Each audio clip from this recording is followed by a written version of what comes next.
पालक मित्र हो, नमस्कार. आज आपण इथे एकच उद्देश घेऊन एकत्र आलो आहोत. ते म्हणजे आपल्या मुलांचं यश. आपल्या मुलांसाठी आपल्याला सर्व काही सर्वोत्तम हवं असतं. म्हणजे त्यांनी चांगलं शिकावं, आत्मविश्वासानं पुढे जावं आणि आयुष्यात खूप मोठं व्हावं. आणि हे स्वप्न पूर्ण होण्यासाठी 10वी परीक्षा ही त्यांच्या आयुष्यातली एक अत्यंत महत्त्वाची पायरी आहे. साधारणतः या परीक्षेतील यशासाठी सर्वंकष अभ्यास महत्त्वाचा मानला जातो. तसा तो आहे सुद्धा. कारण उत्तम अभ्यासामुळे मुलांचा परीक्षा देण्याचा आत्मविश्वास वाढतो. पण त्याच बरोबरीने महत्वाचं आहे ते या परीक्षेच्या उत्तरपत्रिका लिहिण्याचं योग्य तंत्र. हो, उत्तरपत्रिका लिहिणं हे एक तंत्र आहे, म्हणजे टेक्निक आहे. आपल्या मुलांकडे अभ्यासातून आलेलं ज्ञान असतं, पण ते उत्तरपत्रिकेत किती प्रभावीपणे उतरतंय हे पाहणं सुद्धा तितकंच महत्वाचं आहे बरं का. कारण विद्यार्थी जे उत्तरपत्रिकेत लिहितात त्यावरच शेवटी त्यांचं त्या विषयाचं मूल्यांकन होतं. आता एक क्षणभर थांबून विचार करूया.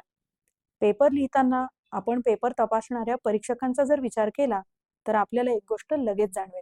परीक्षकांकडे एका पेपरसाठी फक्त 10 ते 15 मिनिटांचा वेळ असतो. इतक्या कमी वेळात ते आपल्या विद्यार्थ्यांनी लिहिलेली संपूर्ण उत्तरपत्रिका वाचतात, स्टेप चेकिंग करतात आणि मार्क देतात. जर उत्तरपत्रिका नीटनेटकी नसेल, क्रमांक स्पष्ट नसतील, मांडणी अस्ताव्यस्त असेल, आकृत्या नाहीत किंवा अधोरेखित करण्याची सवय नसेल, तर मुलांचं ज्ञान कितीही असलं तरी त्यांचे मार्क त्या प्रेझेंटेशनमध्ये मात्र जातात. मग या समस्येचं उत्तर काय? तर स्मार्ट तयारी. आणि म्हणूनच MKCL तयार केलेला SSC स्मार्ट टिप्स परीक्षेची तयारी, मार्कांची भरारी हा उपक्रम आपल्या मुलाला अभ्यास कसा करावा हे शिकवत नाही, तर पेपर कसा लिहायचा हे शिकवतो. आणि हे कौशल्य जास्तीचे मार्क वाढवण्याचं महत्वाचं तंत्र आहे. आता या कोर्समध्ये एकूण 10 विषयांचा समावेश आहे आणि हा कोर्स साधारणतः 5 तास मराठी माध्यमासाठी तर 5 तास हा इंग्रजी माध्यमासाठी असं मिळून 10 तासांचा म्हणजे 600 मिनिटांचा आहे. हा कोर्स पूर्णपणे मोफत आहे बरं का. तुमच्या पाल्याचा अभ्यास चांगला असला तरी अनेकदा पेपर नीट न मांडल्यामुळे किंवा उत्तरं लिहिताना केलेल्या सामान्य चुकांमुळे अपेक्षित मार्क मिळत नाहीत. तुमचा योग्य सहभाग आणि मार्गदर्शन तुमच्या पाल्याची कामगिरी अगदी 100% वाढवू शकते. आम्ही तुम्हाला उत्तरपत्रिकेतील मार्क कमी होण्याची कारणं, परीक्षक पेपर तपासताना नेमक्या कोणत्या मुद्द्यांकडे लक्ष देतात आणि प्रत्येक विषयात मुलांच्या अभ्यासाची दिशा कशी असावी हे सांगणार आहोत. हा कोर्स प्रामुख्याने मराठी किंवा इंग्रजी माध्यमातून इयत्ता 10वी बोर्डाची परीक्षा देणाऱ्या विद्यार्थ्यांसाठी आहे. तसंच 9वी मधून नुकत्याच 10वीत गेलेल्या सर्व विद्यार्थ्यांसाठी सुद्धा हा कोर्स तितकाच महत्वाचा आहे. चला, आता आपण एक एक करून त्या गोष्टी समजून घेऊया, ज्या आपल्या पाल्याला अधिक मार्क मिळवून द्यायला मदत करतील. सगळ्यात महत्वाचा आणि प्राथमिक मुद्दा बघाल तर तो म्हणजे उत्तरपत्रिका. उत्तरपत्रिका लिहिताना तिची रचना आणि मार्जिनचा वापर अत्यंत महत्त्वपूर्ण ठरतो. आता ही मार्जिन नक्की सोडायची कशी? त्याचा वापर कसा करायचा हे आपण पाहूया. उत्तम मार्जिन आखून पेपर लिहिला असता पेपरची मांडणी अधिक आकर्षक आणि सुटसुटीत दिसते. सगळ्यात आधी आपण पाहूयात ती म्हणजे तुमची बोर्डाची उत्तरपत्रिका. साधारणपणे बोर्डाच्या परीक्षेची उत्तरपत्रिका ही अशी दिसते. ही नमुना उत्तरपत्रिका आहे बरं का. जी उत्तरपत्रिका तुम्ही बघत आहात ती फक्त सरावासाठी वापरली जाते. उत्तरपत्रिका तुमच्या हातात आल्यानंतर सूचनेनुसार त्यात माहिती भरा आणि पेपर सोडवण्यापूर्वी आपण ज्या उत्तरपत्रिकेवर उत्तर लिहिणार आहोत त्यावर विशिष्ट असं मार्जिन आखून घ्या, जेणेकरून तुम्ही लिहिलेली उत्तरं सुटसुटीत दिसतील आणि पेपर सुद्धा नीटनेटका दिसेल. त्यामुळे परीक्षकाला तुमचा पेपर तपासताना अडचण येणार नाही आणि कदाचित नीटनेटकेपणामुळे अधिकचे मार्क देखील मिळतील.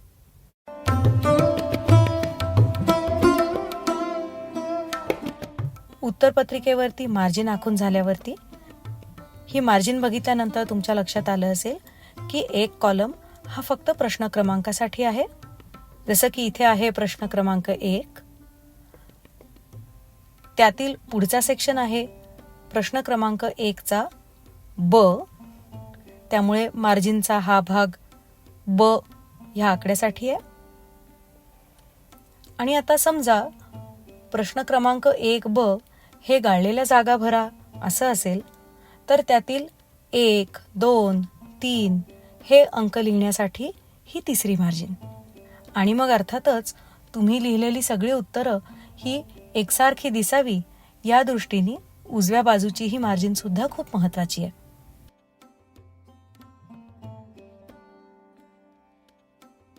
तुम्ही वेगवेगळी प्रोफेशनल डॉक्युमेंट्स जर पाहिली असतील किंवा अगदी वर्तमानपत्रातले कॉलम पाहिले असतील तर त्याची अलाइनमेंट ही एकसारखी असते, म्हणजेच प्रत्येक ओळ ही एका विशिष्ट जागीच संपते. अशा प्रकारच्या अलाइनमेंटला जस्टिफाय असं म्हणतात. साधारण तसाच काहीसा इफेक्ट हा आपल्या उत्तरपत्रिकेमध्ये आपण उत्तरं लिहिताना यावा या दृष्टीने या मार्जिनचं खूप मोठं महत्त्व आहे. आत्ताच जसं आपण पाहिलं की उत्तरपत्रिका कशी असते, म्हणजेच तिचं स्वरूप कसं असतं आणि मार्जिनचा वापर नक्की कसा करावा. आता हे समजल्यानंतर या विद्यार्थ्यांना काही सोप्या सूचना किंवा उत्तरपत्रिका लिहिताना त्यांनी काय काळजी घेतली पाहिजे हे आपण समजून घेऊया. उत्तरपत्रिका लिहिताना घ्यायची काळजी आणि मार्गदर्शक सूचना. उत्तरपत्रिका लिहित असताना तुम्ही काही गोष्टी लक्षात ठेवून काळजीपूर्वक जर केल्यात तर तुमची उत्तरपत्रिका ही अधिक आकर्षक आणि तपासायला अगदी सोपी जाईल आणि ज्यामुळेच नीटनेटकेपणाचे मार्कसुद्धा तुम्हाला नक्कीच मिळतील. पण यासोबत लक्षात घ्या की परीक्षकाला साधारणपणे 3 तासाचे, जसं की भाषा विषय, असे किमान 30 पेपर दिवसाभरात तपासायचे असतात. याचाच अर्थ तुमची एक उत्तरपत्रिका तपासण्यासाठी परीक्षकांकडे फक्त 15 ते 16 मिनिटं असतात. आणि असेच जे 2 तासाचे पेपर आहेत, जसं की भूगोल, इतिहास, गणित, विज्ञान, असे साधारणपणे 45 पेपर दिवसाभरात त्यांना तपासायचे असतात. म्हणजेच 2 तासाचा एक पेपर त्यांना फक्त 10 मिनिटात तपासायचा असतो. त्यामुळे परीक्षकांची मानसिकता लक्षात घेता त्यांना तपासायला सोपं जाईल अशाच रीतीने जर आपण पेपर लिहिला तर तुम्ही जी वर्षभर मेहनत घेतली आहे त्याचं फळ तुम्हाला मार्कांच्या रूपात नक्की मिळेल. आता काही मुद्दे आपण बघूया. सगळ्यात पहिल्यांदा, प्रश्नपत्रिकेवर काहीही लिहू नका. प्रश्नपत्रिका ही परीक्षकांसाठी दिलेली असते. त्यावर तुम्ही कोणतीही खाजगी टिप्पणी, उत्तराचे संकेत किंवा चिन्ह असं लिहिणं अपेक्षित नाही आणि यामुळे परीक्षकाला संभ्रम निर्माण होऊ शकतो. उत्तरपत्रिका तपासणीवरती याचा नकारात्मक परिणाम होऊ शकतो बरं का. पुढचा मुद्दा बघूया.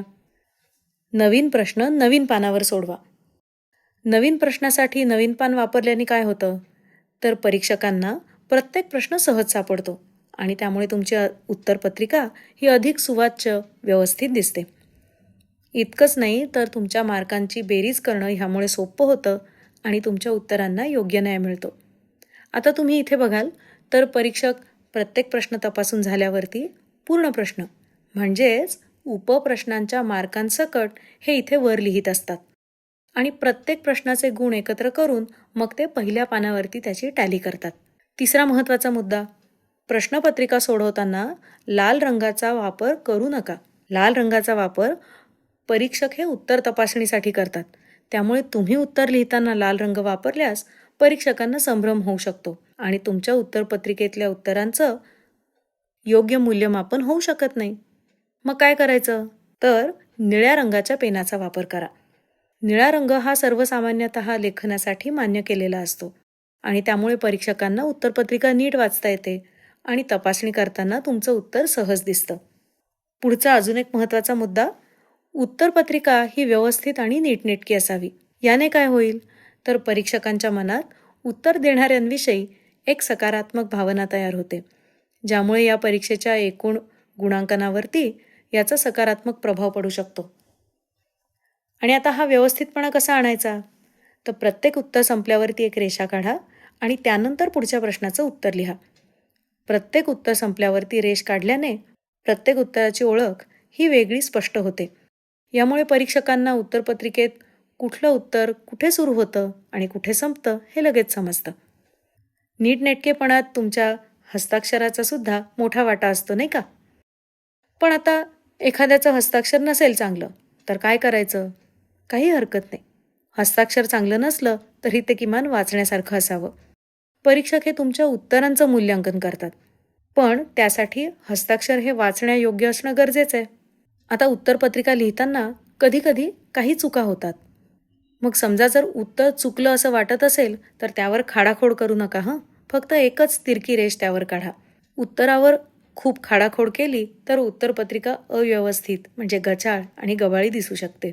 याऐवजी एकच तिरकी रेष काढल्यास तुमची चूक झाली आहे हे लक्षात येतं आणि परीक्षकांचा गोंधळ होत नाही. उत्तरपत्रिका सोडवत असताना जर तुम्ही पुरवणी घेतलीत तर ती तुमच्या मुख्य उत्तरपत्रिकेला व्यवस्थित बांधून घ्या. म्हणजेच परीक्षकांना प्रत्येक पुरवणी नीट सापडेल. अव्यवस्थित बांधलेल्या पुरवणीमुळे परीक्षकांना ती शोधायला अडचण येऊ शकते बरं का. तुमच्या उत्तरपत्रिकांमध्ये विषयानुसार आलेख म्हणजे ग्राफ पेपर आणि नकाशा यांना पुरवणी म्हणूनच मोजा. म्हणजे समजा तुम्ही 2 पुरवणी आणि 1 ग्राफ वापरला तर पुरवणी संख्या 3 लिहा. याचं कारण असं की आलेख, नकाशा यांचा वापर हा विशिष्ट प्रश्नांसाठीच केला जातो आणि परीक्षकांना त्यांची मोजणी करण्यासाठी पुरवणीची एकूण आकडेवारी देणं आवश्यक असतं. म्हणजेच त्यांना हे प्रश्न तपासताना सोपं जातं. अजून एक खूप महत्त्वाची गोष्ट, उत्तरपत्रिकेवरती कोणतंही धार्मिक चिन्ह किंवा मजकूर लिहू नका. परीक्षेत सर्व विद्यार्थ्यांची समानता आणि निष्पक्षता राखली गेली पाहिजे. धार्मिक चिन्ह किंवा मजकुराने परीक्षकावरती चुकीचा प्रभाव पडू शकतो आणि त्यामुळे उत्तरपत्रिका निष्पक्ष आणि शिस्तबद्ध ठेवणं हे गरजेचं आहे. हे मुद्दे लक्षात ठेवून तुम्ही जर उत्तरपत्रिका लिहिलीत तर परीक्षकांना तुमची उत्तरं समजण्यास आणि तुमच्या उत्तरपत्रिकेचं मूल्यांकन करण्यास सोपं जाईल. आता तुम्हाला ढोबळमानाने हे समजलं असेल की साधारणपणे उत्तरपत्रिका लिहिताना काय काळजी घ्यायची. पण यासोबतच विद्यार्थी पेपर सोडवताना काही अशा चुका करतात ज्या अगदी सामान्य असतात, पण त्यामुळे मार्क मात्र नक्की जातात. आता ह्या सगळ्या प्रश्न प्रकारांपैकी सर्वाधिक मार्क कशात जात असतील? तर ते म्हणजे वस्तुनिष्ठ प्रश्न, म्हणजे ऑब्जेक्टिव्ह क्वेश्चन्स. धक्का बसला ना? मग चला बघूया अशाच काही चुका जे विद्यार्थी नेहमी करतात. जसं रिकाम्या जागा भरा असा प्रश्न असेल तर अनेक विद्यार्थी फक्त पर्याय क्रमांक किंवा रिकाम्या जागेतील एक शब्द लिहून उत्तर पूर्ण करतात. पण विद्यार्थ्यांनी संपूर्ण विधान पुन्हा लिहून निवडलेल्या योग्य पर्यायाला अंडरलाईन करणं हे गरजेचं आहे. तसंच योग्य पर्याय निवडा असा प्रश्न असेल तर विद्यार्थी उत्तरामध्ये नुसता पर्याय लिहून येतात. पण तसं न करता जर पूर्ण वाक्य लिहून योग्य शब्दाला अंडरलाईन केली तर उत्तराचे मार्क नक्की मिळतील. आता विज्ञानासारख्या पेपरमध्ये प्रत्येक बहुपर्यायी प्रश्नाच्या उत्तराचं मूल्यमापन हे केवळ प्रथम पर्यायातील पर्याय ग्राह्य धरूनच केलं जातं आणि त्यालाच मार्क दिले जातात. पण विद्यार्थी इथे कधी कधी आधी एक उत्तर लिहितात, मग परत खाडाखोड करून दुसरं उत्तर लिहितात. लक्षात घ्या, बहुपर्यायी प्रश्नाच्या उत्तराचं मूल्यमापन हे केवळ पहिल्या प्रयत्नातला पर्याय ग्राह्य धरूनच केलं जातं आणि मग अशामुळे विद्यार्थी मार्क गमावतात. त्यामुळे घाई न करता रफ वर्क करूनच विद्यार्थ्यांनी उत्तर लिहावं. तसंच चूक की बरोबर या प्रश्नांसाठी विद्यार्थी फक्त चिन्हांचा वापर करतात किंवा फक्त टी किंवा एफ असं लिहितात. पण नुसतं टी किंवा एफ किंवा एखादं चिन्ह वापरलं तर मार्क जाऊ शकतात बरं का. तसंच जोड्या जुळवा या प्रकारच्या प्रश्नामध्ये जोड्या जुळवताना विद्यार्थी अ गटातील शब्दावरून ब गटातील शब्दाकडे तिरक्या रेषा मारतात आणि यामुळे पेपर तपासताना परीक्षकांना अवघड जातं. त्यामुळे योग्य जोड्या लावताना अ गटातील प्रश्न क्रमांक लिहून त्याच्यासमोर ब गटातील योग्य पर्याय किंवा उत्तर लिहावं. शक्य असल्यास पेन्सिलने टेबल आखून मांडणी करावी. आता बऱ्याच वेळा विद्यार्थी दीर्घोत्तरी प्रश्नांची मांडणी चुकीची करतात आणि हे मार्क कमी होण्याचं दुसरं मोठं कारण आहे. विज्ञान, इतिहास किंवा भूगोल या विषयामध्ये विद्यार्थी उत्तरं परिच्छेदात म्हणजे पॅराग्राफ्समध्ये लिहितात. पण असं न करता नेहमी मुद्देसूद म्हणजे बुलेट पॉइंट्समध्ये ही उत्तरं लिहायला हवी. तसंच अनेकदा विद्यार्थी शास्त्रीय कारणं द्या म्हणजे सायंटिफिक रिझन्स या प्रकारचे प्रश्न सुद्धा परिच्छेदात म्हणजे पॅराग्राफमध्ये लिहितात. लक्षात घ्या, असं लिहिलं की परीक्षकाला मार्क देणं कठीण होतं. त्यामुळे प्रत्येक कारण नवीन मुद्द्यामध्ये, नवीन पॉइंटमध्ये आणि वैज्ञानिक भाषा वापरून लिहिलं तर परीक्षकाला उत्तर पटकन समजून येतं. तसंच भाषा विषयांसाठी बऱ्याचदा विद्यार्थी आवश्यक किंवा योग्य विरामचिन्हांचाच वापर करत नाहीत. लक्षात घ्या, त्यामुळे सुद्धा मार्क कमी होतात बरं का. अजून एक चूक जे विद्यार्थी नेहमी करतात ते म्हणजे बीजगणित किंवा विज्ञानासारख्या विषयामध्ये एककच लिहायला विसरतात. एकक अर्थात युनिट. म्हणजे जिथे 12 सेंटीमीटर असलं पाहिजे तिथे 12 इतकंच लिहिलं तर उत्तर अपूर्ण समजलं जातं. त्यामुळे सेंटीमीटर, मीटर, अंश म्हणजे डिग्रीज यासारखी एककं लिहिणं आवश्यक आहे. आता या झाल्या काही सामान्य चुका. पण या व्यतिरिक्त काही चुका या प्रत्येक विषयानुसार विद्यार्थी वेगळ्या वेगळ्या प्रकारच्या करतात. चला तर मग अशाच विषयानुरूप काही चुका सुद्धा आपण पाहूया. प्रश्न क्रमांक 1 मधला उपप्रश्न A4 आणि A6. बघा बरं, हे प्रश्न तुम्ही बघाल तर यामध्ये सगळ्यात जास्त चुका होतात. आणि ह्याचं कारण म्हणजे प्रश्न नीट न समजून घेणं. जसं की A4 या प्रश्नामध्ये दिलेल्या शब्दावरून 4 शब्द बनवायचेत. पण त्यात अट काय आहे की तो शब्द कमीत कमी 3 अक्षरांचा असला पाहिजे. बस, बरेचसे विद्यार्थी इथेच गडबड करतात. कधी कधी 2 अक्षरांचा शब्द लिहितात. आणि इथे A6 ह्या प्रश्नामध्ये बघा, एक शब्द दिला जातो आणि त्या शब्दाच्या शेवटच्या अक्षरावरून पुढचा शब्द लिहायचा आहे.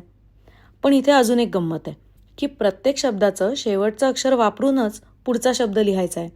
पण हे लक्षात न आल्याने बरेचसे विद्यार्थी चुका करून अगदी हातातले मार्क गमावतात. तुम्ही मात्र ह्या चुका टाळा हं.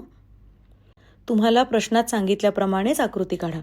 कित्येक वेळेला विद्यार्थी काय करतात तर सर्कलमध्ये काढतात किंवा काही वेगळे आकार काढतात. तर तसं करू नका. आता 4थ्या प्रश्नामध्ये इथे बघा, नकाशा आराखड्यात काही घटक दाखवायचेत. हा प्रश्न सोडवताना बऱ्याचदा विद्यार्थी काय करतात तर पेनाने हे घटक नकाशामध्ये दाखवतात.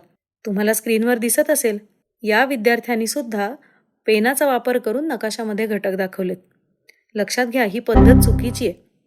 नकाशाचा प्रश्न सोडवताना म्हणजेच नकाशा भरताना फक्त साधी पेन्सिल किंवा रंगीत पेन्सिलचाच वापर करायचा आहे, पेनाचा नाही. प्रश्न 3 कृतीवर आधारित सगळ्या प्रश्नांमध्ये या विद्यार्थ्याने बघा, उत्तराभोवती चौकटच काढलेली नाहीये. त्यामुळे नक्की उत्तर कोणतं हे पटकन समजून येत नाही. कृतीवर आधारित प्रश्नांमध्ये तुम्हाला रिकाम्या चौकटीत योग्य ते उत्तरं लिहायची असतात, हे कायम लक्षात ठेवा. त्यामुळे तुमचं उत्तर नीट दिसेल आणि समजेल अशा आकाराची चौकट तुम्ही काढायची असते. त्यामुळे आधी उत्तर लिहा आणि मग उत्तराभोवती पेन्सिलने चौकट काढा. ठीक आहे. आता पुढील सगळे प्रश्न या विद्यार्थ्याने खूप व्यवस्थित आणि एकही चूक न करता सोडवले. त्यामुळे जर स्टेप्स बरोबर असतील आणि उत्तर देखील अचूक असेल तर नक्कीच या विद्यार्थिनीला सगळे मार्क मिळू शकतात. आता बीजगणिताची उत्तरपत्रिका सोडवताना कोणत्या चुका तुम्ही टाळल्या पाहिजेत हे तुम्हाला नक्की समजलं असेल. लक्षात घ्या, तुमच्या पेपरमध्ये खाडाखोड नसेल, सगळ्या स्टेप्स सुटसुटीत समजतील अशा लिहिलेल्या असतील, त्यांना योग्य ते क्रमांक टाकलेले असतील तर त्याचा नक्कीच चांगला परिणाम तुमच्या मार्कांवरती होईल. आता प्रश्न पहिला आहे, बहुपर्यायी प्रकार. याचं उत्तर लिहिताना तुम्ही फक्त पर्याय क्रमांक लिहिणं अपेक्षित आहे. पण इथे या विद्यार्थ्याने प्रश्न लिहून आकृती सुद्धा काढली, त्यामुळे अर्थात त्याचा विनाकारण वेळ वाया गेलाय. तसंच त्यांनी उत्तर सुद्धा उजव्या बाजूला आणि कंसात लिहिलंय. आता बहुपर्यायी प्रश्न प्रकारात तुम्हाला त्या प्रश्नाचा क्रमांक टाकून फक्त तो पर्याय लिहायचा आहे. तसंच इथे तुम्हाला बरीचशी खाडाखोड सुद्धा केलेली दिसते. याचाच अर्थ या विद्यार्थ्याने रफ पेजचा वापर केलेला दिसत नाहीये. आणि रफ पेजचा वापर करून सुद्धा जर उत्तरपत्रिकेत खाडाखोड झालीच तर एक आडवी किंवा तिरकी रेष मारून पुढे लिहायला सुरुवात केली पाहिजे. आता प्रश्न 1 काय आहे बघूया बरं. इथे स्क्रीनवर तुम्हाला दिसेल की या विद्यार्थ्याने त्या प्रश्नाची सूचना तसंच तो प्रश्न सुद्धा इथे लिहिलाय.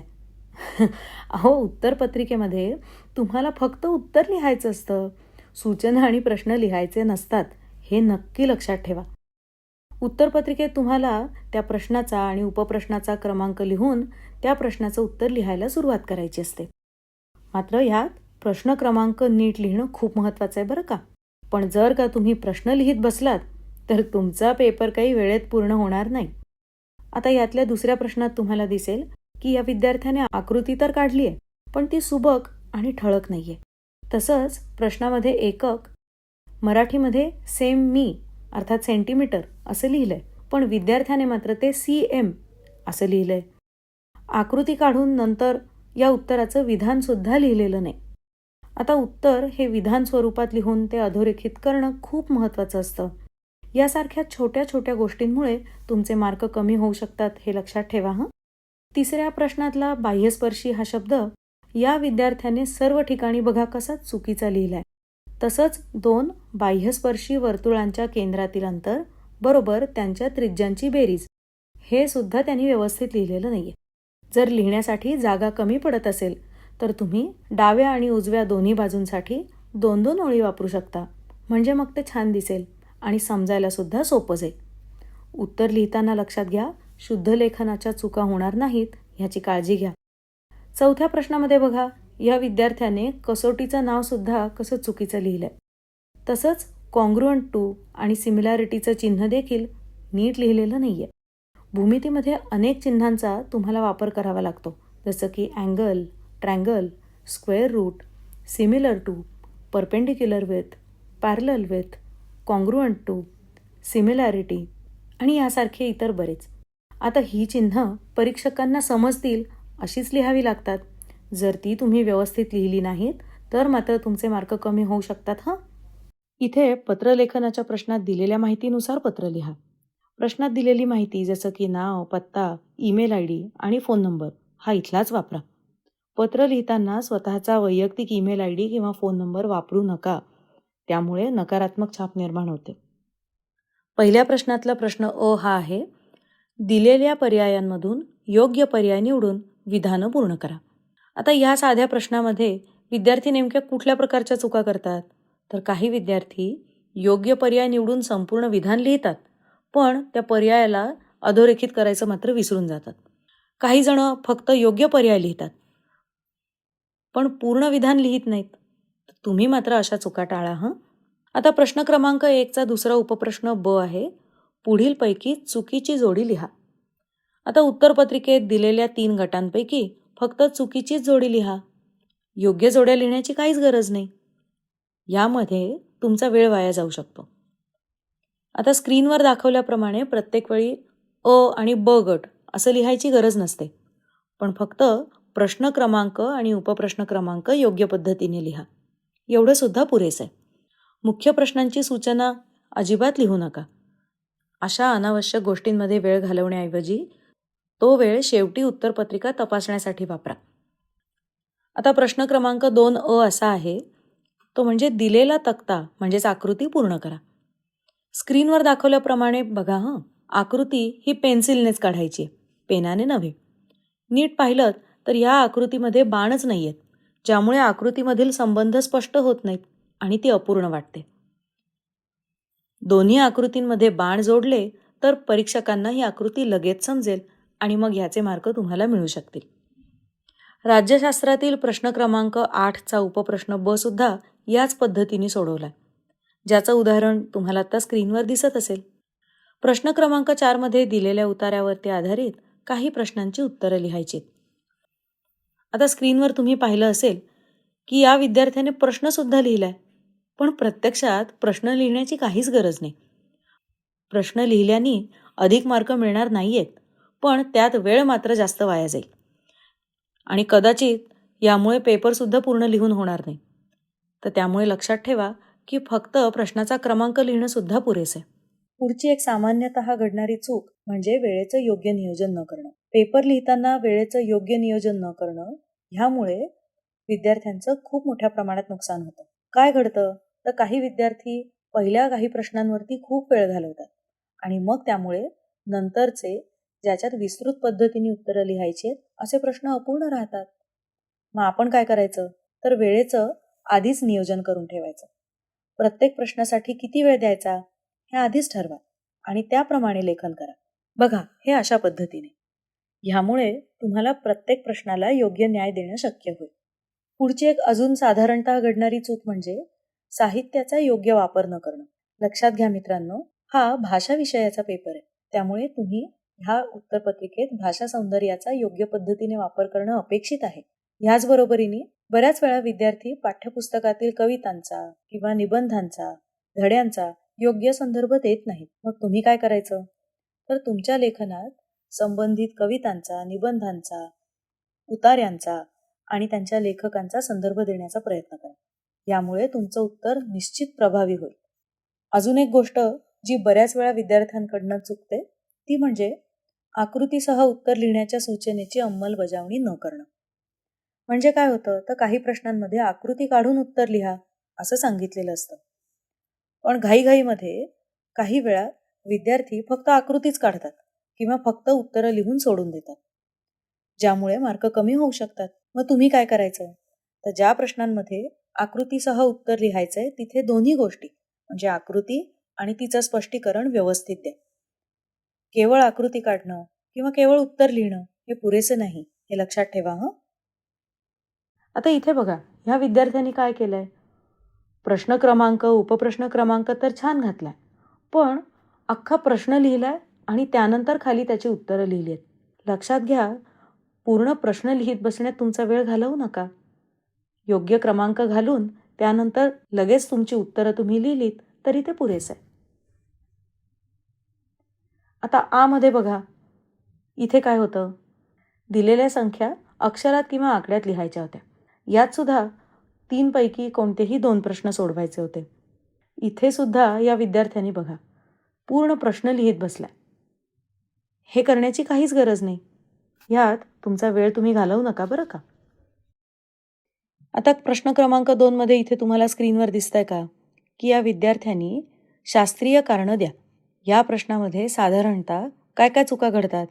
तर या विद्यार्थिनींनी जसं लिहिलंय तसं बरेच जण या प्रश्नांचं उत्तर हे निबंधासारखं लिहितात. पण खरं तर ह्या प्रश्नाचं उत्तर हे मुद्देसूद असावं आणि म्हणून गरज पडेल तिथे बुलेट पॉईंट्सचा वापर केला जावा. आता उदाहरणार्थ इथे तुम्हाला स्क्रीनवर दिसेल की या विद्यार्थ्यांनी प्रश्नाचं उत्तर देताना सगळे मुद्दे एकाच ओळीत लिहिलेत आणि त्यामुळे परीक्षकांना त्यांनी लिहिलेले योग्य मुद्दे इथे कळणारच नाहीयेत. मग आपण काय करायचं? तर शास्त्रीय कारणं द्या. अशा प्रकारच्या प्रश्नांची उत्तरं देताना प्रत्येक कारण हे नवीन ओळीत लिहायचं.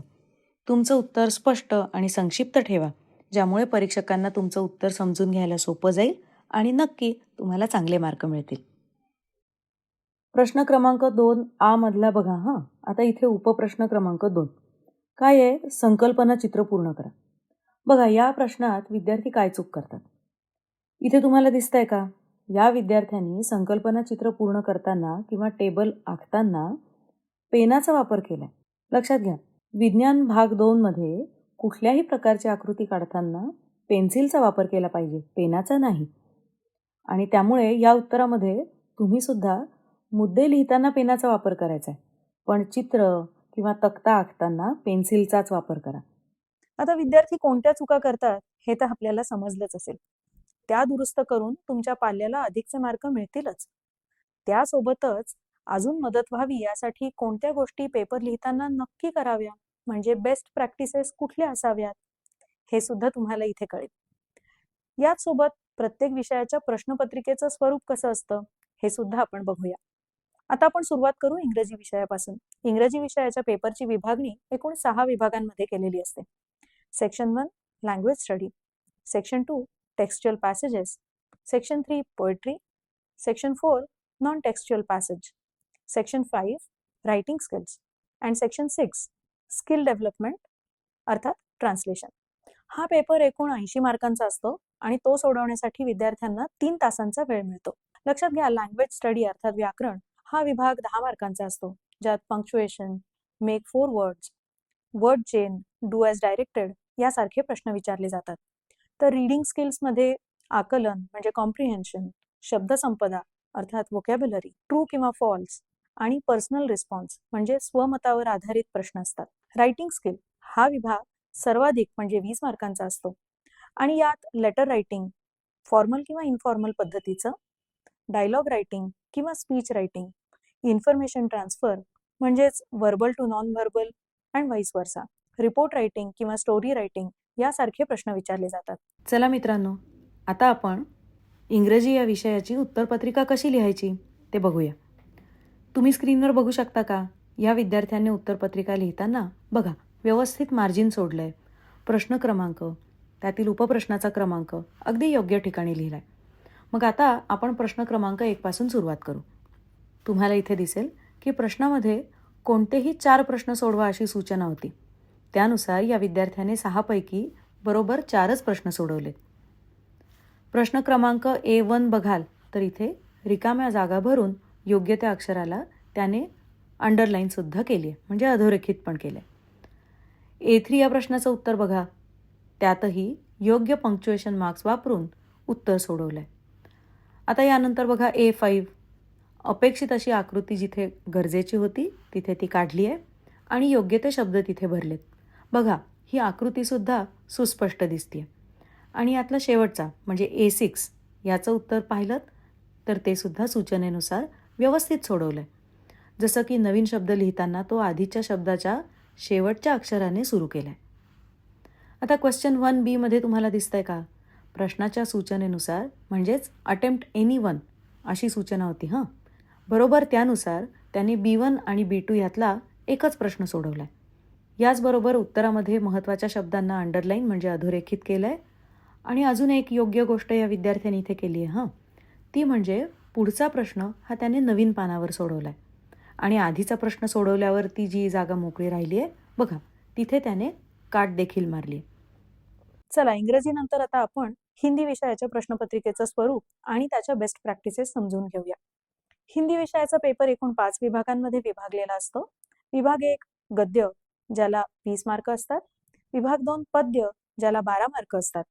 विभाग 3 पूरक पठण, ह्याला 8 मार्क असतात. विभाग 4 भाषा अध्ययन व्याकरण, ह्याला 14 मार्क असतात.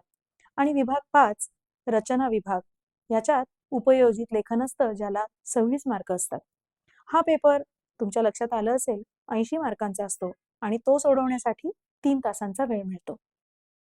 तर चला आता पाहूया की उत्तरपत्रिकेत या प्रश्नांची उत्तरं कशी लिहायची. असे कोणते नियम आहेत जे उत्तर लिहिताना पाळणं आवश्यक आहे. योग्य नियम पाळले तर तुम्हाला जास्तीत जास्त मार्क मिळतील. या विभागात उत्तर लिहिताना गद्यांश नीट वाचा आणि उत्तर स्पष्ट लिहा. हा उपप्रश्न एकूण 8 मार्कांचा आहे. आता इथे हे संजाल म्हणजे संकल्पना चित्र पूर्ण करताना उत्तर दिलेल्या बॉक्स फॉर्मॅटमध्येच लिहा बरं का. आणि बॉक्स व्यवस्थित तयार करा. लक्षात घ्या, बॉक्स तयार करताना पेन्सिलचा वापर तुम्ही करू शकता, पण लक्षात ठेवा की तुमचं उत्तर फक्त बॉक्समध्येच असायला हवंय. आणि हे संजाल किंवा संकल्पना चित्र पूर्ण करताना उत्तर जर ट्री फॉर्मॅटमध्ये लिहिणं अपेक्षित असेल तर ट्री फॉर्मॅटमध्येच लिहा. यामुळे या पेपरचं जे मूल्यांकन करतील त्यांना तुमचं उत्तर समजायला सोपं जाईल आणि तुम्हाला जास्तीत जास्त मार्क मिळू शकतील. आकृती पूर्ण करताना देखील बॉक्स फॉर्मॅट वापरा. ज्यावेळी प्रश्नात एकाच शब्दात उत्तर लिहायचं असतं तिथे प्रयत्न करा की उत्तर खरोखरीच फक्त एकाच शब्दात लिहावं. जिथे ज्या प्रश्नांमध्ये तुम्ही प्रश्नांच्या उत्तरादाखल तुमचे विचार मांडणं अपेक्षित आहे तिथे साध्या आणि सोप्या वाक्यात उत्तर लिहा, जेणेकरून ते समजायला सोपं जाईल आणि तुम्हाला जास्तीत जास्त मार्क मिळतील. आता बघूया प्रश्न क्रमांक 1A. या उपप्रश्नात सुद्धा उत्तर लिहिताना पूर्वीच्या प्रमाणेच बॉक्स फॉर्मॅट वापरा. योग्य कृती पूर्ण करून प्रश्नाचं उत्तर द्या. हा उपप्रश्न एकूण 8 मार्कांचा असतो. आता हे शब्दयुग्म पूर्ण करताना तुमचं उत्तर अधोरेखित म्हणजे अंडरलाईन करा. यामुळे पेपर तपासणाऱ्यांना उत्तर नीट कळेल. पुढील प्रश्नाचं उत्तर दिलेल्या गद्यांशाच्या संदर्भात लिहा. आता लक्षात घ्या, हे उत्तर 25 ते 30 शब्दात लिहायचं आहे. या उपप्रश्नाचं उत्तर लिहिताना गद्यांश आधी नीट वाचा. नंतर पहिल्या 2 उपप्रश्नांसारखंच हे उत्तर बॉक्स फॉर्मॅटमध्ये लिहा. इथे 4 बॉक्स आहेत ज्यात तुम्हाला उत्तरं लिहायची आहेत.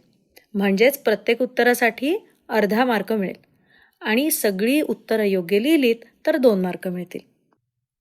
दुसऱ्या प्रश्नाचं उत्तर लिहिताना दिलेल्या विषयावर तुमचं स्वतःचं मत मांडा. आता लक्षात घ्या, कृतीपत्रिकेत दिलेल्याप्रमाणे शब्दमर्यादेचा विचार करा.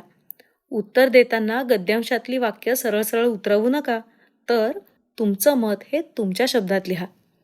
चला, आता संस्कृत संपूर्ण विषयाच्या प्रश्नपत्रिकेचं स्वरूप बघूया. यात हा पेपर एकूण 6 विभागांमध्ये विभागलेला असतो. प्रथम विभाग सुगम संस्कृतम 8 मार्कांचा. द्वितीय विभाग गद्यम 20 मार्कांचा. तृतीय विभाग पद्यम 18 मार्कांचा. चतुर्थ विभाग लेखन कौशलम 9 मार्काचा. पंचम विभाग भाषाभ्यासः 17 मार्क. आणि षष्ठ विभाग अपठितम 8 मार्कांसाठी. म्हणजेच हा पेपर सुद्धा 80 मार्कांचा असतो आणि तो सोडवण्यासाठी 3 तासांचा वेळ मिळतो. मित्रमैत्रिणींनो, संस्कृत संपूर्णाची कृतीपत्रिका म्हणजे प्रश्नपत्रिका कशी असते त्याचं स्वरूप आपण आत्तापर्यंत बघितलं. आता हे प्रश्न योग्य पद्धतीने कसे सोडवायचे, चला आपण ते जाणून घेऊया. आता स्क्रीनवरती तुम्हाला दिसत असेल बघा, उत्तरपत्रिकेत अगदी योग्य पद्धतीने समास आखलेले आहेत. प्रत्येक मुख्य प्रश्न हा प्रश्न क्रमांकाच्या चौकटीत लिहिला आहे. योग्य उपप्रश्नांचे क्रमांक इथे टाकलेले आहेत आणि त्यानंतर उत्तरं लिहायला सुरुवात केलेली आहे. 2 प्रश्नांमध्ये व्यवस्थित अंतर आहे. मग चला आता आपण पहिल्या प्रश्नाकडे वळूया आणि पहिला प्रश्न योग्य पद्धतीने कसा सोडवला पाहिजे ते पाहूया. आता बघा तुम्हाला लक्षात आहे ना की तुमच्या कृतीपत्रिकेमध्ये वेगवेगळे विभाग आहेत ज्यामध्ये विविध प्रश्न आहेत.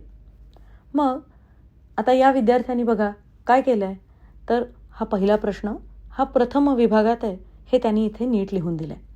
तर पहिला प्रश्न काय होता, चित्रम दृष्ट्वा नामानी लिखित, म्हणजे चित्र पाहून ओळखायची आणि त्यांची योग्य ती नावं लिहायची. आणि यात 5 पैकी कोणत्याही 4 प्रश्नांची उत्तरं तुम्हाला लिहायची होती.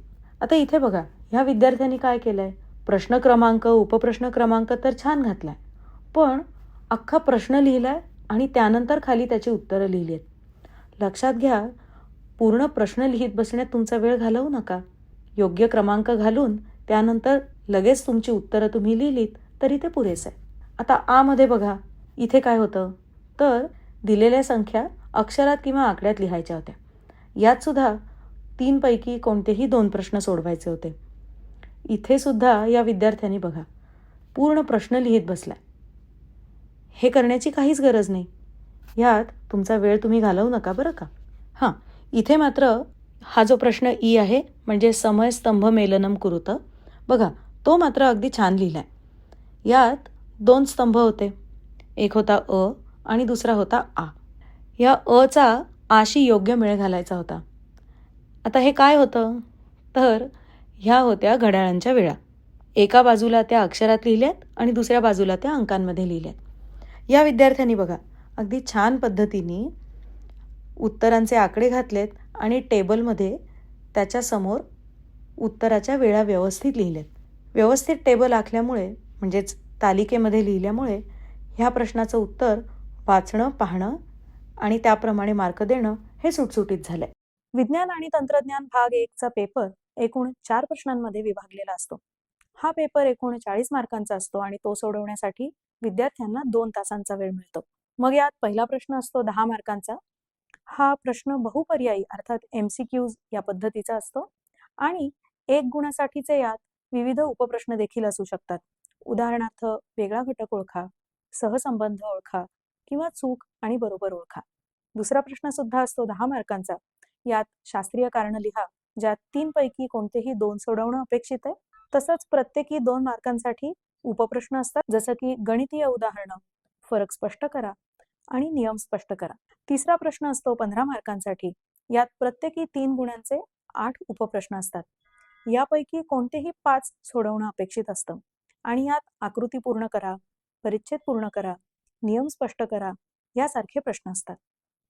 तर चौथा प्रश्न असतो 5 मार्कांसाठी आणि हा दीर्घोत्तरी म्हणजे लॉंग आन्सर क्वेश्चन असतो. यात कोणताही एक प्रश्न सोडवणं अपेक्षित असतं. प्रश्नपत्रिकेचं स्वरूप कसं असतं हे आपण आता पाहिलं. तुम्ही ही उत्तरं नक्की कशा प्रकारे लिहिली पाहिजेत हे जाणून घेण्यासाठी आपण अजून एक नमुना प्रश्नपत्रिका नक्की कशा पद्धतीने सोडवली आहे ते पाहूया. प्रश्न सोडवण्याआधी तो नीट वाचून समजून घेणं हे तुमच्यासाठी खूप फायदेशीर ठरेल बरं का. आता बघूया, इथे आहे पहिला प्रश्न, तो एकूण 10 मार्कांचा आहे, ज्यामध्ये 2 उपप्रश्न आहेत, अ आणि ब. आता सगळ्यात आधी उत्तरपत्रिकेच्या दोन्ही बाजूला थोडी जागा सोडून मार्जिन काढा. त्यानंतर प्रश्नपत्रिकेतला प्रश्न क्रमांक 1 नीट वाचा. मग आता प्रश्न क्रमांक 1 हा बहुपर्यायी प्रश्नांचा आहे, म्हणजेच ह्याचं उत्तर लिहिताना तुम्ही फक्त पर्याय क्रमांक लिहिणं अपेक्षित आहे. प्रश्न क्रमांक 2 आणि 4 हे दिलेल्या पर्यायांपैकी योग्य पर्याय निवडून विधाने पूर्ण करा असं सांगितलंय. म्हणजेच आता इथे बघा, हे सोडवताना या उत्तरपत्रिकेत तुम्हाला दिसेल की या विद्यार्थ्यांनी संपूर्ण विधान लिहिलंय आणि त्यानंतर निवडलेला पर्याय हा गाळलेल्या जागेत लिहून त्याला व्यवस्थित अंडरलाईन म्हणजे अधोरेखित पण केलंय. अशीच पद्धत वापरून योग्य पद्धतीने सोडवले तर या प्रश्नाचे तुम्हाला पूर्ण मार्क मिळू शकतील. म्हणजेच प्रत्येक उपप्रश्न हा इथे 1 मार्काचा आहे. यात 2 गोष्टी खूप महत्त्वाच्या आहेत ज्या विसरू नका. ती म्हणजे संपूर्ण विधान लिहिणं आणि निवडलेल्या पर्यायाला अधोरेखित करणं. आता बहुपर्यायी प्रश्न सोडवण्यासाठीची एक प्रभावी पद्धत म्हणजे काय आहे तर निष्कासन पद्धत. आता बघा म्हणजे काय तर या पद्धतीत तुम्ही प्रश्न आणि त्याचे पर्याय नीट वाचल्यानंतर मनातल्या मनातच तुम्ही पहिल्यांदाच चुकीचे पर्याय काढून टाकता, जेणेकरून तुम्हाला योग्य पर्याय निवडणं सोपं होईल. ठीक आहे. आता बघा प्रश्न क्रमांक 1 हा खालील प्रश्न सोडवा असा आहे. आता इथे तुम्हाला एक उत्तरपत्रिका दिसत असेल. तुम्हाला दिसतंय का की या विद्यार्थ्यांनी प्रश्न सोडवण्यासाठी बघा किती छान पद्धत वापरली. पहिल्या उपप्रश्नात त्यांनी प्रश्न लिहून त्याचं उत्तरसुद्धा अधोरेखित केलं. यामुळे परीक्षकांना लगेच समजतं की या विद्यार्थ्याला हा प्रश्न चांगला समजलाय. दुसऱ्या प्रश्नात या विद्यार्थ्यांनी बघा फक्त उत्तरच नाही तर त्यामागचं कारणसुद्धा एकाच वाक्यात सांगितलंय. यामुळे त्याच्या उत्तराला अधिक बळ मिळतं. तिसऱ्या प्रश्नाचं उत्तर देण्यासाठी बघा त्यांनी एक सुंदर तक्ता तयार केलाय. यामुळे उत्तर व्यवस्थित आणि सुटसुटीत दिसतं. चौथ्या प्रश्नात बघा त्याने दिलेलं विधान लिहून त्याच्या मागे खरं किंवा खोटं असं सुद्धा लिहिलंय. हे पाहून परीक्षकांना नक्की समजेल की या विद्यार्थ्याला या प्रश्नाचं उत्तर छान माहिती आहे. सर्वसाधारणपणे या विद्यार्थ्यांनी बघा आपली सगळी उत्तरं ही खूप नीट आणि व्यवस्थित लिहिलेली आहेत. प्रत्येक प्रश्नाला एक वेगळी ओळ दिली आहे आणि त्याच्या लेखनात तशी फारशी कुठेही खाडाखोड किंवा चूक दिसत नाही आहे. त्यामुळे त्याचा हा पेपर खूप सुंदर आणि आकर्षक दिसतोय. जर तुम्हीसुद्धा तुमची उत्तरं अशाच प्रकारे लिहिलीत तर तुम्हाला या प्रश्नाचे पूर्ण मार्क्स मिळण्याची शक्यता नक्कीच जास्त आहे. विज्ञान भाग 2चा पेपर देखील एकूण 4 प्रश्नांमध्ये विभागलेला असतो. हा पेपर सुद्धा 40 मार्कांचा असतो आणि तो सोडवण्यासाठी 2 तासांचा वेळ मिळतो. यात पहिला प्रश्न 10 मार्कांचा, ज्यात बहुपर्यायी प्रश्न अर्थात MCQs आणि 1 गुणासाठीचे उपप्रश्न, उदाहरणार्थ वेगळा घटक ओळखा, सहसंबंध ओळखा, चूक की बरोबर ओळखा, साखळी पूर्ण करा, अशा प्रश्नांचा समावेश असतो.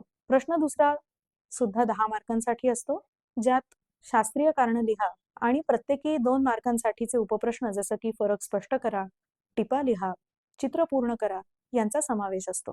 तिसरा प्रश्न असतो 15 मार्कांसाठी. यात प्रत्येकी 3 मार्कांचे 8 उपप्रश्न असतात, ज्यापैकी कोणतेही 5 सोडवायचे असतात. यात वर्गीकरण, संकल्पना स्पष्ट करा, परिच्छेद पूर्ण करा, चित्रावर आधारित प्रश्न आणि प्रत्यक्ष जीवनातील अनुप्रयोग अर्थात प्रॅक्टिकल ॲप्लिकेशन्स यासारखे प्रश्न येतात. प्रश्न चौथा असतो 5 मार्कांसाठी, जो दीर्घोत्तरी प्रकारातला असतो आणि यात कुठलाही एक प्रश्न सोडवणं अपेक्षित असतं. चला तर मग आपण आता पहिला प्रश्न बघूया. इथे काय प्रश्न आहे तर दिलेल्या पर्यायांपैकी योग्य पर्याय निवडा. आता या प्रश्नामध्ये तुम्हाला 5 उपप्रश्न दिलेले आहेत. मग या 5 उपप्रश्नांसाठी प्रत्येकी 4 पर्याय दिलेत. सर्वप्रथम दिलेले 5ही उपप्रश्न व्यवस्थित वाचून घ्या, जेणेकरून दिलेल्या 5 प्रश्नांच्या प्रत्येकी 4 पर्यायांपैकी कोणता एक पर्याय हे तुमचं योग्य उत्तर आहे याचा तुम्हाला अंदाज येईल. आता हे असं का करायचं तर लक्षात घ्या हा बहुपर्यायी प्रश्न आहे, म्हणजेच या प्रश्नाचं पहिल्या अटेम्प्टमधलं जे उत्तर तुम्ही लिहाल तेच इथे ग्राह्य धरलं जाणार आहे आणि त्यामुळे ही काळजी घ्यायची. आता तुम्हाला स्क्रीनवर दिसेल की हा प्रश्न इथे कसा सोडवला आहे तर त्याचे योग्य पर्याय हे त्या प्रश्नाच्या क्रमांकापुढे लिहिलेले आहेत. अशा पद्धतीने तुम्ही जर हा प्रश्न सोडवलात तर याचे तुम्हाला नक्कीच 5 मार्क मिळतील. आता पुढचा प्रश्न 1A मधला पहिला उपप्रश्न, खालील प्रश्न सोडवा असा आहे. आता हा प्रश्न एका साखळीच्या प्रश्नाच्या स्वरूपात आहे, ज्यामध्ये तुम्हाला ती साखळी योग्य शब्दाचा वापर करून पूर्ण करायची आहे. आता स्क्रीनवर तुम्हाला दिसेल की साखळी योग्य शब्दाचा वापर करून पूर्ण तर केलीच आहे. अशाच पद्धतीने तुम्ही जर का उत्तर लिहिलं तर या ठिकाणी तुम्हाला 1 मार्क मिळू शकतो. चला तर मग आता पुढचा प्रश्न बघूया. 1A मधला दुसरा उपप्रश्न तो आहे वेगळा घटक ओळखा. आता नीट लक्षात घ्या ह्या प्रश्नाचा अर्थ नीट समजून घ्या. वेगळा घटक ओळखा याचा अर्थ काय तर दिलेल्या पर्यायांपैकी एक पर्याय असा आहे जो इतरांपेक्षा वेगळा आहे. म्हणजेच दिलेल्या 4 पर्यायांपैकी फक्त 3च शब्द या वाक्याशी निगडीत असतील आणि जो शब्द निगडीत नाहीये तो या 4 शब्दांमधून वेगळा निवडून बाजूला काढायचा. आता स्क्रीनवर तुम्हाला इथे दिसतंय की बघा हा प्रश्न कसा सोडवलाय. अशाच पद्धतीने जर का तुम्ही योग्य उत्तर निवडून हा प्रश्न सोडवलात तर या प्रश्नाचे तुम्हाला पूर्ण मार्क मिळतील. आता पुढचा प्रश्न बघूया. 1A मधला तिसरा उपप्रश्न, जोड्या जुळवा. या प्रश्नामध्ये बघा तुम्हाला 2 गट दिलेले आहेत, गट अ आणि ब. अ गटात तुमचे प्रश्न आहेत तर ब गटात पर्याय आहेत. आता तुम्हाला अ गटासमोर ब गटातील योग्य पर्याय लिहायचा आहे. मग आता तुम्हाला इथे दिसत असेल की त्यासाठी या विद्यार्थ्याने एक व्यवस्थित टेबल आखलाय, ज्यात अ गटासमोर ब गटातील योग्य पर्याय लिहिलाय. तुम्ही सुद्धा जर अशा पद्धतीने हा प्रश्न सोडवलात तर इथे तुम्हाला 1 मार्क मिळेल. आता पुढील प्रश्न बघूया. प्रश्न क्रमांक 1A मधला चौथा उपप्रश्न. या प्रश्नामध्ये चूक की बरोबर हे ओळखायचे. मग इथे काय आहे तर तुम्हाला विधानं दिलेली आहेत आणि ती चूक आहेत की बरोबर हे तुम्हाला ओळखायचं आहे. मग या ठिकाणी दिलेलं विधान व्यवस्थित वाचून घ्या आणि मग विचारपूर्वक त्याचं योग्य ते उत्तर लिहा. अशा पद्धतीने जर तुम्ही उत्तरं लिहिलीत तर परीक्षकांना तुमची उत्तरं व्यवस्थित कळतील.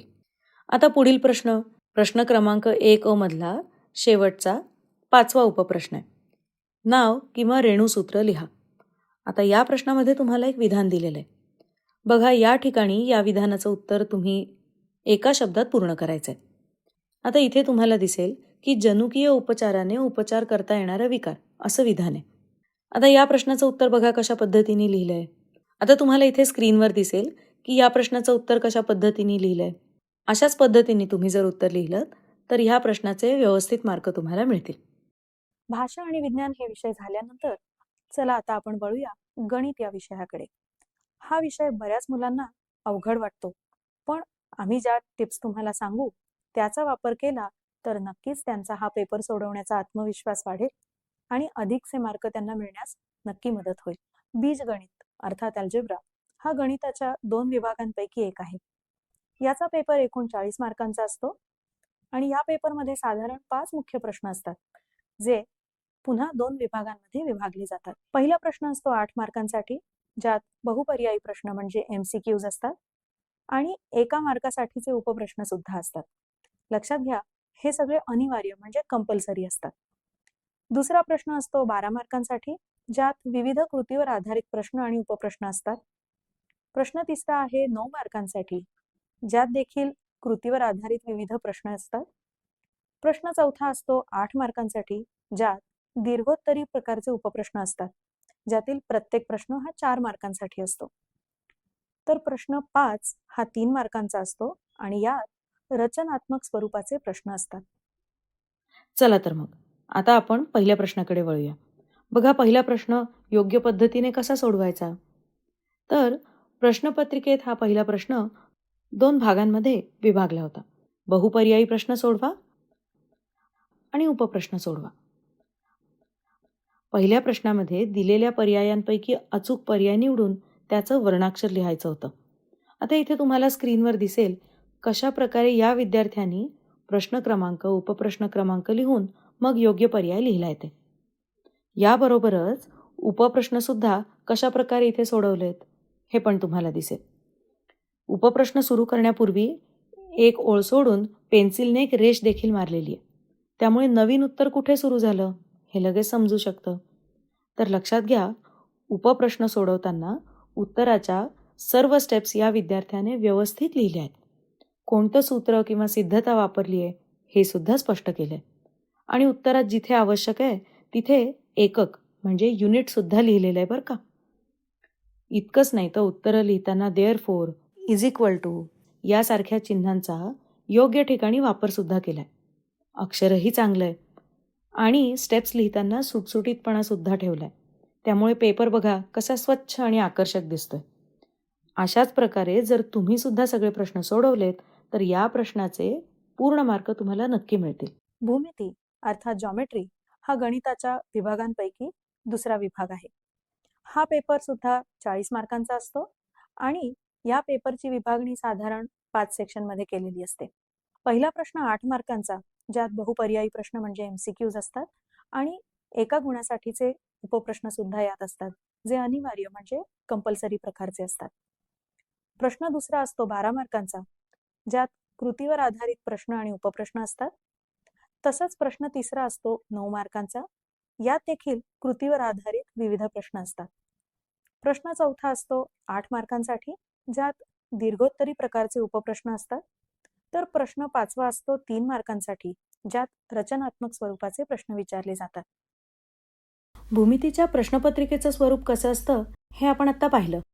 आता हे प्रश्न योग्य पद्धतीने उत्तरपत्रिकेत कसे सोडवायला पाहिजे, चला आपण हे जाणून घेऊया. तुम्ही ही उत्तरं नक्की कशा प्रकारे लिहिली पाहिजेत हे जाणून घेण्यासाठी आपण अजून एक नमुना प्रश्नपत्रिका नक्की कशा पद्धतीने सोडवली आहे ते पाहूया. आधी सांगितल्याप्रमाणे तुम्हाला इथे प्रश्न, उपप्रश्न आणि त्यांचे मार्क दिसतात. तर चला आता ही कृतीपत्रिका म्हणजे प्रश्नपत्रिका कशी सोडवायची ते बघूया. इथे उत्तरपत्रिकेत पानाच्या दोन्ही बाजूला तुम्हाला व्यवस्थित समास सोडलेला दिसतोय आणि उत्तर सुरू करण्यापूर्वी त्याचा योग्य प्रश्न क्रमांक, उपप्रश्न क्रमांक लिहून मगच उत्तर लिहायला सुरुवात केली आहे. तसंच उत्तर दाखवण्यासाठी बाणाचा उपयोग केलाय. प्रत्येक प्रश्न संपल्यावरती एक ओळ सोडलेली आहे.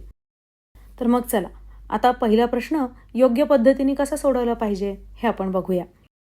तर प्रश्नपत्रिकेतला हा पहिला प्रश्न 2 भागांमध्ये विभागला होता. बहुपर्यायी प्रश्न सोडवा आणि उपप्रश्न सोडवा.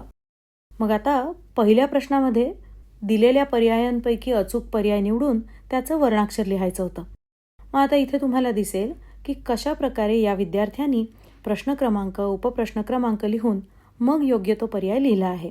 इथे अजिबात खाडाखोड नाहीये आणि उत्तराला सुद्धा अधोरेखित केलंय म्हणजे अंडरलाईन केलंय. याबरोबरच उपप्रश्न कसे सोडवायचे ते पण तुम्हाला इथे दिसेल. बघा, ह्या विद्यार्थ्याने उपप्रश्न सोडवताना उत्तराच्या सगळ्या स्टेप्स एकदम व्यवस्थित लिहिल्यात. कोणतं सूत्र किंवा सिद्धता वापरली आहे ते सुद्धा स्पष्ट केलंय. उत्तरात जिथे आवश्यक आहे तिथे एकक म्हणजे युनिट सुद्धा लिहिलंय आणि उत्तर लिहिताना देअरफोर किंवा बिकॉज, सिन्स यासारख्या सगळ्या चिन्हांचा योग्य ठिकाणी वापर केलाय. तसंच स्टेप्स लिहिताना सुटसुटीतपणा ठेवल्यामुळे बघा पेपर कसा स्वच्छ आणि आकर्षक सुद्धा दिसतोय. अशा प्रकारे जर तुम्ही सगळे प्रश्न सोडवले तर तुम्हाला या प्रश्नाचे नक्कीच पूर्ण मार्क मिळू शकतील. आता आपण पुढील विषय बघूया, तो म्हणजे भूगोल. भूगोल विषयाचा पेपर एकूण 7 प्रश्नांमध्ये विभागलेला असतो बरं का. यात एकूण 40 मार्कांचे प्रश्न असतात. पहिला प्रश्न 4 मार्कांसाठी, ज्यात दिलेल्या पर्यायांपैकी योग्य पर्याय निवडून विधानं पूर्ण करा हा प्रश्न असतो, जो अनिवार्य म्हणजे कंपल्सरी असतो. दुसरा प्रश्न असतो 4 मार्कांसाठी, यात योग्य जोड्या लावा किंवा वेगळा घटक ओळखा अशा पद्धतीचे प्रश्न असतात. प्रश्न तिसरा असतो 4 मार्कांसाठी आणि यात एका वाक्यात उत्तरं द्या किंवा टिपा लिहा असे प्रश्न असतात. प्रश्न चौथा जो 8 मार्कांसाठी असतो, त्यात विद्यार्थ्यांनी नकाशे भरणं किंवा नकाशाचं वाचन करणं अपेक्षित आहे. प्रश्न पाचवा 6 मार्कांसाठी असतो, ज्यात भौगोलिक कारणं द्या या पद्धतीचे प्रश्न असतात. प्रश्न 6वा असतो 6 मार्कांसाठी, ज्यात आलेख म्हणजे ग्राफ काढणं अपेक्षित असतं. याचाच अर्थ त्यांच्या उत्तरपत्रिकेला हा आलेख म्हणजे ग्राफ पेपर जोडणं अपेक्षित असतं. तसंच याबरोबरीने अजून एक प्रश्न इथे असतो, तो म्हणजे आलेखाचं वाचन करणं. प्रश्न 7वा असतो 8 मार्कांचा, ज्यात सविस्तर उत्तरं द्या किंवा स्पष्ट करा अशा पद्धतीचे प्रश्न असतात. पहिला प्रश्न होता दिलेल्या पर्यायांपैकी योग्य पर्याय निवडून विधानं पूर्ण करा. तर आता बघा उत्तरपत्रिकेत इथे विद्यार्थ्यांनी विधान पूर्ण लिहिलंय आणि त्यानंतर जो पर्याय निवडून गाळलेल्या जागी लिहायचा होता त्याला व्यवस्थित अंडरलाईन केले. मग अशाच पद्धतीने जर आपण 4 प्रश्न व्यवस्थित सोडवले, त्याची बरोबर उत्तरं लिहिली तर ह्या प्रश्नाचे तुम्हाला पूर्ण मार्क मिळतील. मग ह्याच्यात लक्षात काय ठेवायचं, तर उत्तराचं विधान हे पूर्ण लिहायचं आणि निवडलेल्या पर्यायाला अंडरलाईन करायचं. इतिहास व राज्यशास्त्र विषयाचा पेपर एकूण 40 मार्कांचा असतो आणि यात 2 मुख्य विभाग असतात. इतिहासाचे प्रश्न हे प्रश्न 1 ते 5 मध्ये असतात, तर राज्यशास्त्राचे प्रश्न 6 ते 9 मध्ये. प्रश्न 1 असतो 6 मार्कांचा, ज्यात बहुपर्यायी विधान पूर्ण करणं आणि चुकीची जोडी ओळखा अशा पद्धतीच्या प्रश्नांचा समावेश असतो. प्रश्न 2 8 मार्कांचा, ज्यात संकल्पचित्र पूर्ण करा, थोडक्यात टिपा लिहा असे प्रश्न समाविष्ट असतात. तर प्रश्न 3 असतो 4 मार्कांसाठी, ज्यात विधानं कारणांसह स्पष्ट करा असे प्रश्न असतात. प्रश्न 5 6 मार्कांसाठी, ज्यात सविस्तर उत्तरं लिहा अशी सूचना असते. तर प्रश्न 7 4 मार्कांसाठी, ज्यात विधानं चूक की बरोबर किंवा सकारण स्पष्ट करा अशा पद्धतीचे प्रश्न विचारले जातात. आतापर्यंत तुम्ही 10वीच्या परीक्षेच्या दृष्टीने विद्यार्थ्यांना अधिक गुण मिळावेत यासाठी MKCLच्या SSC स्मार्ट टिप्स परीक्षेची तयारी, मार्कांची भरारी या उपक्रमाबद्दल थोडक्यात माहिती पाहिली. आमचा हाच पूर्ण कोर्स जर तुमच्या पाल्याने केला तर तुमच्या पाल्याला 10वीच्या परीक्षेत आत्मविश्वासानं सामोरं जाता येईल आणि त्याला निश्चित अधिक मार्क मिळतील याचा आम्हाला आत्मविश्वास आहे. आजच्या काळात विविध डिजिटल व AI टूल्स प्रभावीपणे हाताळणं हे विद्यार्थ्यांसाठी अनिवार्य तंत्र बनलंय आणि ही दोन्ही तंत्र विद्यार्थ्यांना शिकण्यासाठी MSCIT या कोर्स सारखा उत्तम पर्याय नाही. MSCIT विद्यार्थ्यांना फक्त नवीन ओळख करून देत नाही, तर इथे तंत्रज्ञान समजतं. आमचा हा कोर्स तुमच्या पाल्याने केल्यानंतर तुमचा पाल्य 10वी परीक्षेला आत्मविश्वासाने सामोरा जाईलच आणि त्याला निश्चित अधिक मार्क मिळतील. याच आत्मविश्वासाने आज आपल्याला सगळ्यांना काळाची गरज म्हणून विविध डिजिटल आणि AI टूल्स प्रभावीपणे हाताळणं जमणं हे एक अनिवार्य तंत्र बनलंय आणि आपल्या पाल्यांसाठी ही दोन्ही तंत्र शिकण्यासाठी MSCIT या कोर्स सारखा उत्तम पर्याय नाही. MSCIT विद्यार्थ्यांना फक्त नवीन टूल्सचीच ओळख करून देत नाही, तर इथे तंत्रज्ञान समजतं आणि वापरता देखील येतं. अनेकांना इथेच AIची खरी किमया कळते आणि तंत्रज्ञानाची भीती दूर होते. त्यामुळे MSCIT म्हणजे फक्त कोर्स नाही, तर तो त्यांच्या भविष्यातील संधी, कौशल्य आणि आत्मविश्वास वाढवणारा महत्वाचा आधार आहे. तर आजच SSC स्मार्ट टिप्स परीक्षेची तयारी, मार्कांची भरारी आणि MSCIT या कोर्सेसच्या अधिक माहितीसाठी आजच आपल्या नजीकच्या MSCIT केंद्राशी संपर्क साधा.